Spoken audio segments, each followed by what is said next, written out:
اسمع الكارثة، اسمع العراقيين ايش دا ياكلون.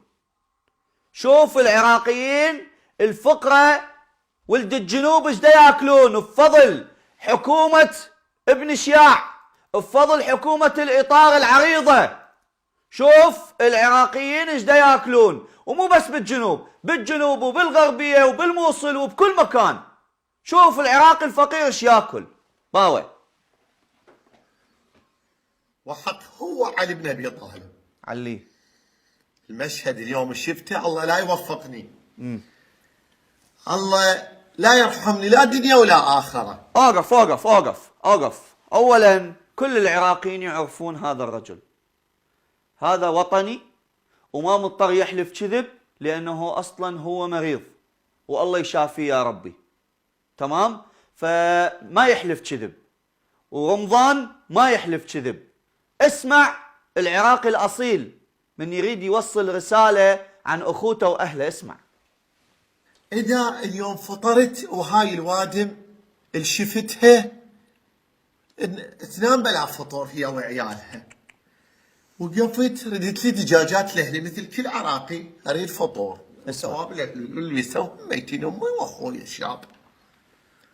لقيت سرى والله واقفين أثاري، أعتذر شوية من وضعي، أثاري أنا وغيري يجي يشتري دجاجات. السرى هذول كم واحد، الناس مبينين ناس بسطاء ملابسهم، هذول شنو يشترون؟ الروس والرجلين، هاي الروس والرجلين. وحق هو علي بن ابي طالب. الله لا يرحمني بالدنيا والاخره على مود لو المشاهدات لو اللايكات لو هاي الامور، قضيه انسانيه استغلالها. المشهد اللي شفته لا والله بحياتي شايف حالات انسانيه اوقف. سمعت يا رئيس الوزراء؟ سمعت يا المالكي؟ سمعت يا قيس؟ سمعت يا هادي؟ شو يقول؟ يقول أنا أروح أشتري دجاج ينذبح أجيبه للبيت يطبخوه يسوون لنا فطور، مشتري دجاجتين. يقول لقيت سرعة عالم واقفة حتى ينتظرون واحد يجي يشتري دجاجة حتى هم يشترون الراس والرجلين يسووها مرقة، ما عندهم فطور. وانتو تصومون وتصلون وتصعدون مصفحات وتبوقون وتصيحون احنا اتباع اهل البيت، وذولاك يصيحون احنا اتباع الصحابة.